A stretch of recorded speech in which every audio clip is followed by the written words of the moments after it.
Good morning mga kasipagan. Nandito ako ngayon sa Olongapo City Elementary School sa May Oses. Ayan, mga kasipagan. Ayan, napakaraming estudyanteng bata. Ayan, ito ang elementary school ng Olongapo City, Oses. Ayan, mga kasipagan, may pera sa basura sa elementary school ng Oses. Maghahakot ako ng karton, mga kasipagan, dito sa kanilang kantin. Yan, papunta ako ngayon sa kantin. Ngayon ay araw ng Lunes. Ang date natin ngayon ay January 26, 2026. Ayan, mga kasipagan. Ayan, yung mga karton. Yan, dito na ako sa kanilang kantin, Building 9. Ayan, mga kasipagan. Ayan. Ito ang kantin ng Olongapo City. Ayan, lahat ng klase. Mura lang to, mga kasipagan.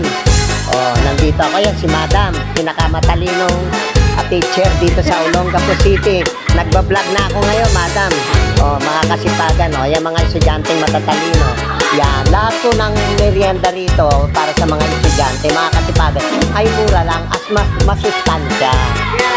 Yan po ay aprobado ng Department of Education. Yan po ang kanilang mga merienda para sa mga estudyante. Ito yung mga nagluluto, kaya sigurado masarap yan. Yan, mas masarap to sa Chowking, sa Jollibee. Hindi ko naman sinisiraan yung andok sa. Yan. Siyempre si Madam, shoutout ka naman. Si Madam, sisikat. Nationwide, mahihayin si Madam. Ayan, mga kasipagan, no. Lahat po yan ay mura lang. Yan, masarap na, mura pa. Ito ang aking pera sa basura, mga kasipagan. Ilang kilo yan? Ilan na yan? Yan, mga kasipagan. 25 kagawan. 25, sige, larga. Ito yung mga tagaluto dito. Tingnan nyo yung mga tagaluto. Sige, alam nyo mga kasipagan. Sige, ano ka naman dyan? Shoutout ka naman. Tropang hamog. Ibig sabihin, hindi mga natutulog. Ito yung mga cook dito. Kaya masarap yung pagkain ng mga estudyante. Malinis na, mura, masarap pa. Tinalo nito yung andok, Jollibee, Chowking. Ayan, mga kasipagan. Kaya lang parang ang lakas yata ng electric fan, parang nagulo yung buhok ko. Ay, ito pala. Nagalaw. Ayan, mga kasipagan, ito ang kanilang bodega rito sa Olongapo, Oses. Yan, mga kasipagan. Karton lang, Madam, karton para alam nila, nakasegregate nga Madam, nakasegregate bodega nga recycle. Ito yung aking katiwala dito. Ito, malakas na American. Kasama natin sa hanap buhay. Yan, mga kasipagan. Good morning. Newman is the best. May pera sa basura, may pera sa Oses. Ito ang kanilang pera. Yan. Hindi po napupunta yan sa eskwela. Yan po ay kanilang pangmerienda. Yung digitain po niyan ay napupunta po dito sa mga empleyado ng kantin. Yan. Hindi po napupunta yan. Saan ba?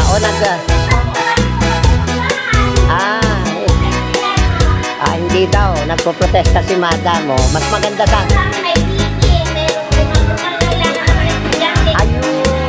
Okay, kinorek ako mga kasipagan, kinorek ako ni Madam. Yung kita pala nito, napupunta sa eskwela. Kala ko kasi doon sa mga empleyado. Sa mga estudyante. Okay, ano pa, Madam? Okay, yan. Lahat, Madam. Huwag ka na mahiya, Madam, nagigil. Okay, napakaganda ng paliwanag ni Madam. Lahat pala niya napupunta sa mga estudyante. Okay, mga kasipagan, Newman is the best. I will be back. At napakaganda ng paliwanag ni Madam ay napupunta ang kita nito sa mga kapatid nating mga estudyanteng mga bata. Yan. Kasi naalala ko ng kabataan ko yan, mga kasipagan. Okay. Masipag, may pera sa Oses. Okay? Thank you. Yan, mga kasipagan, nandito tayo. Newman is the best. Shout out, tropa. Human is the best. Ayan. Mga kasipagan, pera sa basura. Okay? Thank you. God bless. Study hard mga estudyante Study hard to achieve your goal. Mag-aral mabuti. Ang pag-aaral ay ating kayamanan. Okay? Okay. Salamat. Kasipagan, nandito tayo sa Olongapo City Elementary School. Dito sa may Oses. Sa may East Bahak-Bahak. Yan. Katatapos ko lang mag-akot ng karton, mga kasipagan. Ayan. Galing sa kanilang kantin. Okay? Like, follow, and share, mga kasipagan. Yan. Human is the best. Pera sa basura. Yan. Ganito nila sinisegregate, mga kasipagan. Yung kanilang mga recyclable plastic. Yan. Ako ang unang-unang original na nagplano niyan. Gumawa ng project niyan sa West Bahak-Bahak. Yan. Yan. Yung pag-segregate, pag-recycle. Yan. Tayo ang kauna-unahan sa barangay ng Olongapo para maging proyekto. Yan. Yan, ganyan. Recyclable. Republic Act 9003. Yan, mga kasipagan. Okay? Human is the best. I will be back. Thank you very much. Pera sa basura.